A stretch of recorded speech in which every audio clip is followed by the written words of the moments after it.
น้ำหน่อยเนาะไม่คาดกับสิหักแล้วโอ้ยเนาะประมาณลูกเมย์เขาสิหักเห็นไหมโอ้ยอยากหักนี่เบิ้งไม่ถูกหักบ่ดิหักกับที่ทางลูกที่ทางแล้วบ่ดิโดยมันแออ่อนเลยเอว ไทยเจ้าคำว่าเขาย่างแอวอ่อนนี่น้ำมันจะเพื่อนเอาได้นั่นเนาะนี่สละเจ็บท้องชื่อยาเฮ็ดได้บาดให้กระเจ้าชื่อมาให้เขาบอกกระเจ้าชื่อมาให้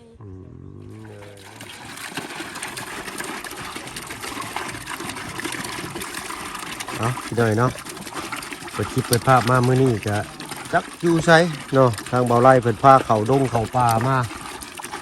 ครั้งแรกของบ่าวเบิ่งพี่น้อยเนาะแต่มาพ่อน้องบุญทวีกำลังโยมน้ำอยู่แต่ว่าบ่แม่นหมู่บ้านน้องบุญทวีเด้อพี่น้อยเลยเนาะพอดีมาพ่อเบาไร่เนาะทางเขาบ้านเพิ่นก็เลยโทรชวนกันมาครั้งแรกของบ่าวเบิ่งเขามาบ้านน้องน้อยเนาะมาพ่อน้องบุญทวีสบายดีน้องบุญทวีสบายดีเด้อแม่เด้อสบายดีเจ้าโอ้ยเนาะลูกมีชื่อว่าบ่าวเบิ่งเคยลาเด้อเจ้าทางตุ้แม่ชื่อว่าแนวใดเนาะชื่อว่าแม่บันอยู่กันจักคนแม่นี่อยู่สามคนโดยพ่อกับแม่แล้วก็น้องน้อยพ่อแม่น้องน้อยนี่บ่แม่นลูกบ่หรือว่าลูกแม่ลูกเจ้าเนาะลูกหลากับแม่โดยเนาะต้องเท่าความเบิ่งก่อนพี่น้อยเนาะเพราะว่าทำบ่เบิ่งเขามาครั้งแรกเนาะก็แทบสิว่าบ่แม่นทางเขาพุ่นแหละเนาะคิดว่าทางเขาป่าอยู่นี่ติดต้นเด้อบ่แม่โอ้ย20 กว่าปีเลยลูกป่าตู้แม่นให้ดินดอนต้นหญ้าให้นาตะกร้าจะเบิดบ่นี่ทอน้อยเดียวนี่ได้ลูกทอน้องชะปะโดยมันก็อยากว่าแห้งแล้งพุ่นเลยเนาะโดยแม่เอาอยู่บ้านแต่กาวน้ำน่ะมาทางอยู่บ้านโดยลูกไว้นี่ก็สิเป็นดอกกันออกไปบ้านนี่ออกไปทางใดไปทางนี้ออกทางนี้ราคาบ้านใหญ่เลยไกลดีได้ลูกบ้านได้ก็ไม่บ้านเจ้านะบ้านนาแพกบ้านนาแพกโดยเราเคยเข้าไปอยู่บ้านนาแพกเคยเห็นทีมงานพวกลูกอยู่บ่แม่บ่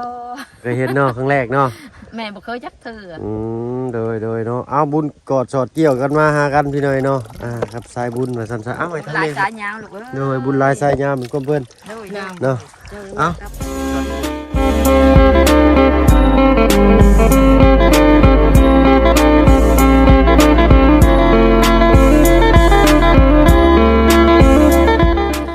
ทายเด้อพี่น้องเด้อเนาะกับทักทายสบายดีคุณยายใจดีและ FC เบิร์ดทุกท่านที่เข้ามาหับมาชมช่อง YouTube บ่เพิ่งเคยหลายคือเก่า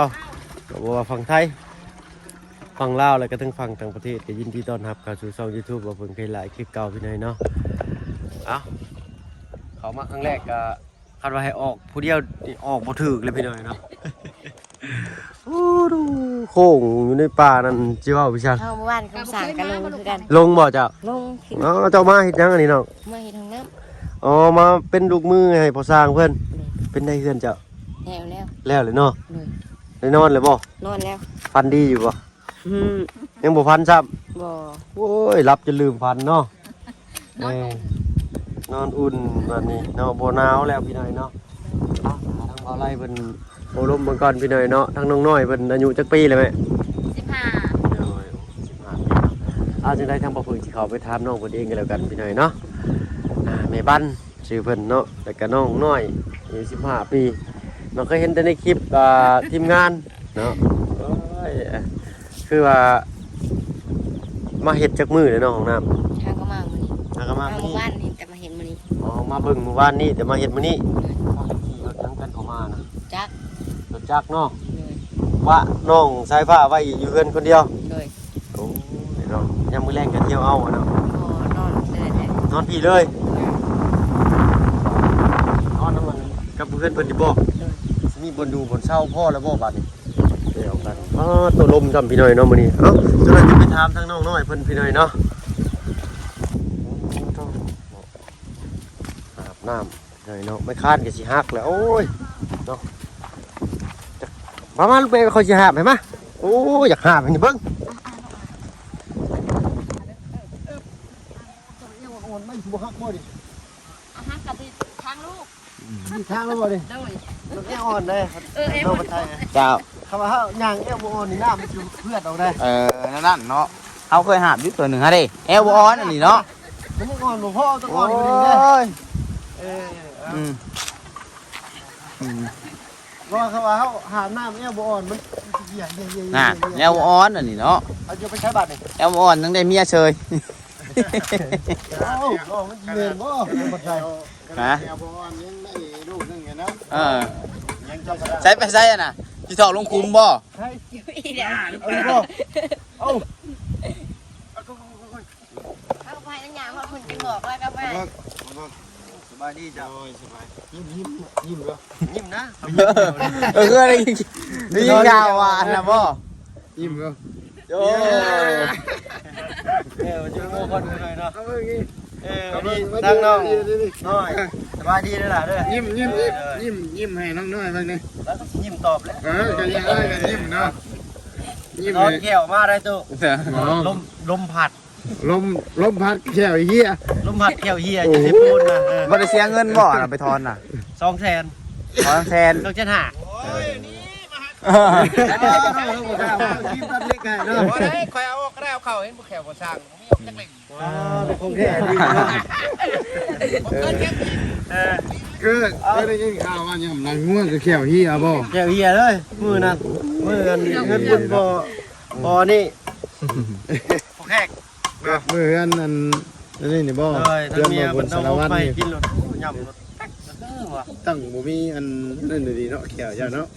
บ่มีแคลเซียมอีหยังเลย หักไอ้ตัวมันแตกถึงเลย บ่บ่ได้มากินน้ำเค็มบ่ยากว่าจะให้สีทองคำมาจีให้น้ำน้อยทึกซึกตัวมันหาเกือบขาดตัวมะดาวอีพอ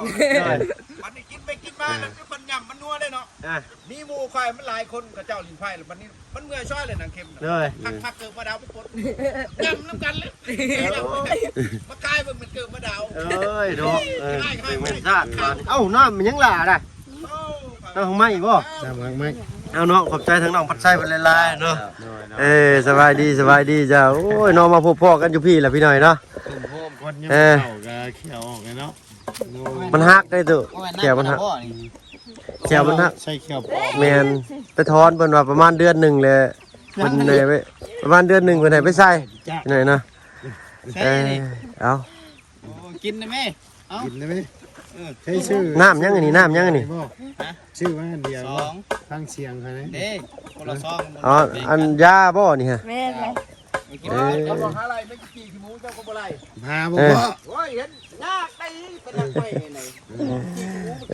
ใช่เบิ่งก่อนเอาไม่ หมูบ่ ไม่ค้านเพิ่นก็ได้พี่หน่อยเนาะ ชุดชี้ขี้ยังก็กิน เบิ่งมาเบิ่งกันอีกก่อนพี่หน่อยเนาะ ไม่ต้องว่าขี้ไม่เบาไรเนี่ยไป เพิ่นเฮ็ดแบบบ่ได้ใส่เซาอันนี้ก็แทนคานเลยนะโอ้สีท่อบ่พี่หน่อยเนาะ แม่นไปคุณเอาอะไรตัวมันบินไหนจะไล่เอาไหน อ้าวนี่ก็เป็นทั้งผู้สร้างเพิ่นเนาะทั้งบ่เบิ่งก็บ่เคยได้โอ้ได้ล้มน้ำเพิ่นจักเทื่อดอกพี่หน่อยเนาะสบายดีเด้อผู้สร้างเด้อโดยโอ้กินข้าวเที่ยงแล้วบ่พ่อก ำลัง กำลังโอ้ปิ้งปลากับปลาแล้วกันโอ้พอดีแล้วซะเราถามว่าเพิ่นก็สิของกินมาอยู่พอดีแล้วมาอันเต้ยใส่กันเนาะยังบ่ทันได้กินข้าวซ้ำเช้าซ้ำได้นี่พี่หน่อยเนาะ ชื่อจะชื่อของหยาบได้จ้ะ โอ้มีแต่แนวหยาบๆตัวเองคิดเบิ่งแหละขนาดเขากินหมึกแตงเขายังเก็บเลยโอ้บ่ได้ข่าวว่ามันเศร้าเลยเพิ่นจึงให้ไปใส่ประมาณเดือนหนึ่งเพิ่นว่าโอ้ต้องลมพัดเหงือกแห้งมาแล้วเนาะ ใช่ ใ ใช่แบบทาบอนได้บ่ โอ้ทาวอนเล่มละ15,000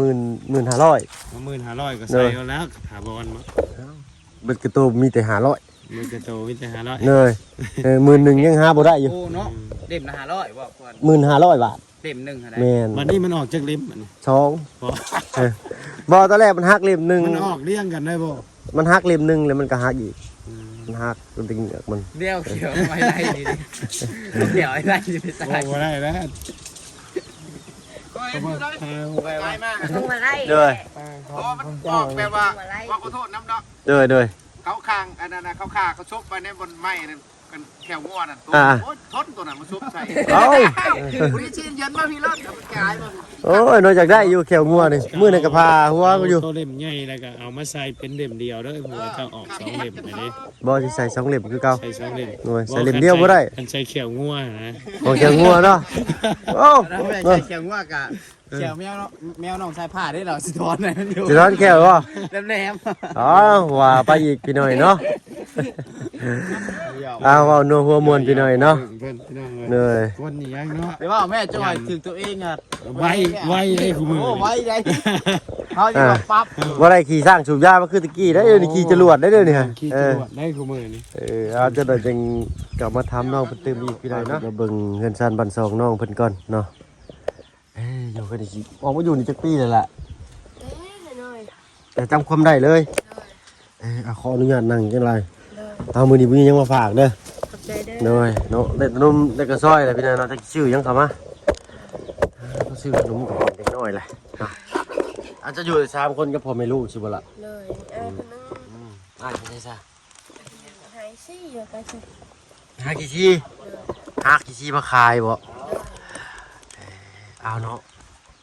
น้องอายุจักปีเลยได้ยินนี่แม่ว่า15เคยมีครอบมีครัวแล้วบ่ล่ะ ยัง ยังบ่เคยมีเนาะบ้านนี่จะเคยอยู่บ้านอยู่บ่ บอกเมื่อมีแต่อยู่ให้เท้าเฮ็ดเอง เงินเจ้าของบ่มีคือว่าทางเบาลี่เบาเหย้าเพิ่นได้ได้ชื่อเสาอยู่ไสสัตว์ อยู่ทาง อ๋อจะมีดินอยู่ทางอีกเนาะเขางำเงียนอยู่บ่จ๊ะ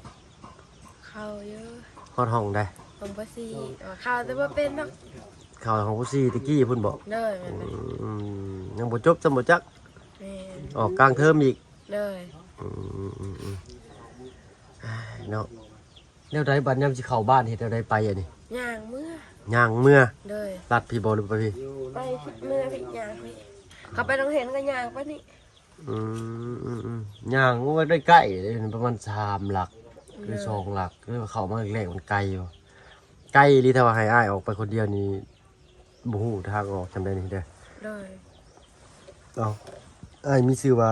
บ่าวเพิ่งเคยหล่าเด้อล่ะเด้อ บ่เพิ่งเคยละ เนยเนาะครั้งแรกเข้ามาหาน้องเพิ่นพี่เนยเนาะ เลย น้องน้อยชื่อเราก็ได้อายุ15ปียังบ่เคยมีครอบครัวพี่เนยเนาะจะไปพ่ออันทีมงานนี่ใช้ทีมงานพ่อจ้ะ อยู่ทางออกไปคายเขียด เจ้าไปคลายเครียดบ่ เลย อ๋อคลายเครียดอยู่ทางหน้าแพรกกันนะ เลยแม่นนะ เครียดได้จะไปหาใช่ละ หาการแถวห้วยหาการหาคุด การเองบ่จะ เลย หาเครียดก็เป็น เลย เก่งเด้อล่ะเนาะ เลย ขายทุงเท่าไหร่ล่ะ ขายอยู่ทางน่ะ50ก็ว่าขายอยู่โรงเห็นแน่โรงสิบห้า10,000 15 10,000ก็ได้เนาะครับว่าขายข้างทางก็พอรถใหญ่ว่าชันจรไปมา เลย เพิ่นก็ซื้อซอยทุง50,000 เลย แต่ว่าไปทางใหญ่ก็ย่างไปก็ไกลเติบอีกเนาะ ย่าง รถทุ่งรถถีบก็บ่มีบ่เจ้าก็เจ้าก็จักรยานบ่มี แต่ เลย รถไทย รถไทยขับเป็นบ่เจ้า มาเป็น ขับบ่เป็น เลย เนาะปัญญามเป็นไห้ใส่หน้าได้ซะล่ะ อ้าย เจ้าก็เฮ็ดหน้าเป็นบ่ เป็น เนาะเอาพี่น้อยเนาะเป็นครั้งแรกคือกันมาเพิ่งเข้ามาว่าจะกี่ถามไทยน้องเพิ่นว่าจังใดก็ให้พาบรรยายไปหน่อยเนาะแล้วไผตามเจ้าเข้ามาล่ะ เขาเบานิ้ว อ๋อบ่าวนิวตามเจ้าเข้ามานํ เลยแล้วก็เบาลี่ บ่าวลีกับบ่าวนิวเนาะ เลย เข้ามาแล้วก็เพิ่นเฮ็ดท้องน้ำให้เพิ่นเริ่มเฮ็ดแต่มื้อใดนี่ หากระเริ่มวันนี้ เหนื่อยเนาะเอามียังไงทั้งสร้างเพิ่นกินมื้อนี้ล่ะ นี่อันปิ้งปลาแล้วก็กับปลาแล้วก็ เออ ต้มมี เหนื่อยเนาะบ่ได้มีเสียงเข้ามาให้น้องเพิ่นไปเลยเนาะครั้งแรกคือกันเข้ามาก็ได้จักบอกบ่ถูกคือกันเข้ามานํเบาไล่เพิ่นเบาไล่อย่าพาเอามือปะเขาได้ค่อยลงทางเขาออกบ่ได้เด้อนี่ออกถนนใหญ่บ่ไปทางใดอ่ะอ๋อตรงออกไปเลยพุ่นก็ออกหน้าแพรกพุ่นโอ้โดยแล้วก็ออกบ้านอีช้างบ้านนาคำใต้โอ้ทางนี้ก็ออกได้เนาะเอาพี่น้อยเนาะถิ่นเจ้าบ่อแถวเนี้ยโอ้แน่นอนแท้เอาน้องฝากเนื้อฝากตัวน้ำเจ้าถิ่นเป็นก่อนพี่น้อยเนาะ เลย เป็นได้คือว่าไอจิตยังมายินเชิงว่าคือว่าไอล่ะ ที่หม้อ คือโม่ก็จะใส่ยาไปจังเนาะ หม้อผุยแล้วหม้อส่วนน้อย ของโมหุย เลย ไอ้คักไปเลยเนาะไอไข่แตกไอเดี๋ยวจะเจ็บคอหวานเจ็บคอมันเล่งเนาะเฮ็ดไทยเฮ็ดหน้าได้เขาปีหนึ่งจะกระสอบละ บางปีก็ปีนี้ได้25กุ้มกินปีหนึ่งกุ้มอยู่บ่ บ่ เขาบอกกุ้มสำเนาะบัดเบิดสมมุติว่าเขาเบิดในสหาสอบเลยไปเอาใช่บัด ชื่อ ชื่อเขาโลสิเวลาหรือเขาไปกระสอบ เ เขาโลไปหากุดกบกุดเขียดสิได้ขายเนาะ เลย อ้ายเจ้าก็จักปีได้เจ้า 18 18เจ้า15 เลย เพิ่นไปหากี่ซี่ขายบ่หรือแนวใด หาที่ขาย เนาะก็ใครอยู่เพิ่นยังหากี่ซี่หาจังนั้นนี่เจ้าได้ทราบคำว่าจุมายบ่ได้เข้ามาเจ้าไปเฮ็ดหยัง หาเครียด หาเขียด เลย หากินมานอยู่บ่เจ้านี่ กับโมคือกัน งูคือกัน เลย พ พอได้อยู่ พอได้อยู่เนาะ เลย น้องเป็นอัธยาศัยดีพี่น้อยเนาะเป็นคนยิ้มเยี่ยมแจ่มใสแต่ว่ายังบ่เคยสร้างครอบครัวเนาะ เลย แต่เพอว่าทางนี้นี่15 16นี่ยังได้พี่น้อง17 18แม่นอยู่ทางบ้านเฮาน่ะแต่ทางเทิงขึ้นไปอีก14 15นี่แม่นและสร้างครอบสร้างครัวบางคนก็13 ปีก็มีลูกก็มีพี่น้อยเนาะ เลย สรุปแล้วเดี๋ยวอยู่นี่บ่ได้ไปลิ้นไปแอนใส่เลยแม่นบ่ ไปทะยามบุญเมื่อบ้านเด้เมื่อบุญ เมื่อแต่บุญบ้านเจ้าของ เลย โดยเอาไปงานประจำปีสินะพี่น้อยเนาะ เลย บุญเดือน3บ่เปิดปากเหล้าเปิดเหล้าขับปากเหล้าอีสังคนอื่นนะ เลย เนาะแล้วก็บุญประจำปี เห็นไหม ถ้าว่าแช่ไปเล่นไปแอนนี่ก็โอ้ยไก่เนาะ แล้วก็คำคืนในสลาเจ็บท้องชื่อยาเฮ็ดได้บาด ก็ให้กระเจ้าซื้อมาให้เขาบอกกระเจ้าซื้อมาให้ เลยเนาะ เอาผู้กระเจ้าเมื่อบ้านเด้ โอ้โดยอ๋อแปลว่าอาศัยเพิ่นน้ำแน่เนาะ เลยเอาบ่มีรถเด้ เพิ่นเข้าบ้านก็เจ็บท้องเด้อมื้อนี้บ่ เลย สมมุติเพิ่นไปเลยเพิ่นนานมาเดี๋ยวบาดนี่สิเป็นลมเลยนะ เกิดเช็ดจังได้นอนท่าเพิ่น สิจังไดเนาะมันไกลสิย่างก็สิล่ม เลย ท่าก็สิล่มจำเป็นต้องท่าเลยเนาะ เด้อ ไปล่มกลางทางแบบนี้บ่มีคนเบิ่งซ้ำบาด เล นี้ ย คือว่าเลยเป็นเนาะชีวิตคนเราเลือกเกิดบ่ได้ดอกเนาะบ่ว่าไผกันแต่เฮาเลือกได้เลือกว่าเฮาสิเฮ็ดหยังเฮาสิดำรงชีวิตจังได๋ เลย เนาะเอ้าไก่ก็ขึ้นมาตึงเฮือนนี่เอาบาดอยู่ทางสร้างครับมันน้องบุญทวีเพิ่นนอนใช่ล่ะ นั่งโอ้โหเพิ่นที่นอนอยู่จักเพิ่นที่นอนใช่ อันนี้ตู้พ่อกับตู้แม่ เลย อันนี้เจ้ากับอ้าย คอยผู้เดียว โอ้เจ้านอนผู้เดียว เลย น้องอ้ายนี่จะอ้ายไปนอนใส่จ้ะ อ้ายบ่ได้มาไปนอนเรือนหมู่ไปดินแต่ก็มานอนเท่ากระเท้า เลยเนาะทางนี้เพิ่นก็ยังอาศัยนอนอยู่เพื่อนหมู่คือกันพี่เลยเนาะ เลย ใกล้อยู่หลายอย่างครับไปนี่เป็นนาแพงนี่ ไก่ แต่ว่าเพื่อนเจ้าอยู่นาแพงบ่มี บ่มีแต่เรือนกระเท้าไปเท้า เอาเมื่อก็อาศัยไปเบิ่งนะเพิ่นนั่นแหละเนาะ เลย ฮู้จักคนชื่ออ้วนบ่ อ้วน แม่น คนอยู่บ้านนี่ โดยจะอ้วนได้เนาะเมื่อก่อนแล้วก็เคยช่วยเหลือเพิ่นอยู่เนาะเจาะน้ำเจาะในให้เพิ่นกับทางทีมงานนั่นล่ะ เลย เพิ่นก็บ่ได้อันนั้นเนาะห้องน้ำเพิ่นก็บ่ได้เนาะสุดแล้วแต่บุญวาสนา เลย อันนี้ได้ซะทางทีมงานแจ้งจังหวัดใดล่ะ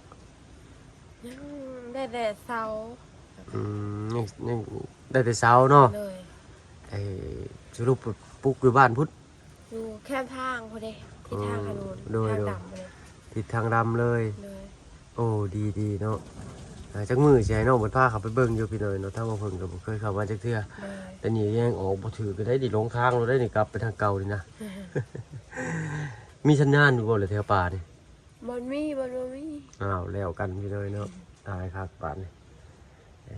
ไปเรื่อยๆแล้วเนาะจนกว่าสิพอทางออก เลย น้ำอยู่น้ำกินได้ใช่ละ น้ำกินแต่ก่อนกินที่พุทธ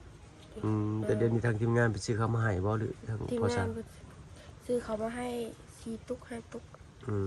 ชีทุกหาทุกในกลุ่มจักมือละสมมุติว่ากินแต่3คนจุเจ้าจังซี่นะ กินแต่3 คนโอ้หลายเพิ่งเติบเลย หลายมือเติบ เลย เนาะบัดน้ำมันด้วยจ้ะแต่ก่อนใช้อยู่ใช้ได้ยินทางแม่จะว่า โอ้น้ำปวด อ๋อห่วยที่ข้ามมานี่ได้ เลย เอาสมมุติว่ายามแล้งมันก็บ่มีน้ำแต่ว่า ควัด โอ้ขวัดลงไปอีก เลย ขุดลงไปอีกน้ำมันก็ซึมออกมาเนาะ เลย กินน้ำมันกินอยู่หั่นบ่ เลย พี่น้อยเนาะบ่แม่นน้ำบาดาลน้ำซึมน้ำหยัง ออก เด้ บ่อเลย เป็นน้ำออกโบเนาะ เลย เอาแต่ว่ามันก็กันตองดีดอกพี่น้อยเนาะแต่มันเป็นน้ำค้างเลยน้ำก็ซึมลงไปในดินนะมันก็บ่สะอาดลอยคือเก่านะ เลย เฮ็ดได้มันบ่มีแล้วน้องเนาะ เลย อาบน้ำอาบในคือยามแรงยามบ่มีน้ำสิได้ซะล่ะ ก็ไปอ้าวอีพุ่นเลย อาบอยู่ห้วยคือเก่า เลยหาควัดเลย ขอดไว้แล้วก็ทั้งอาบทั้งกินอยู่หั่นนี่เนาะ เลย เออจักมื้อเลยเพิ่นทางทีมงานมันเจาะน้ำให้นี่ ไม่ได้เดือนกว่าแล้วบ่ โอ้เดือนกว่าแล้วพี่เด้อเนาะทางไผทางบ่ลีเนาะ ทางไล่เจาะน้ โอ้บ่าวไล่สายเจาะบ่สายเจาะตัวจริงแต่ว่านี่เนาะ กระสันทางอ้ายก็สิขอตัวลำลาไปทางอื่นกันได้ล่ะเด้อเนาะโอกาสหน้าโอกาสในพ่อกันใหม่เนาะ ำเลย เดี๋ยวไปเนาะสบายดีปะลุงเนี่ยสบายดีเดี๋ยวเนาะ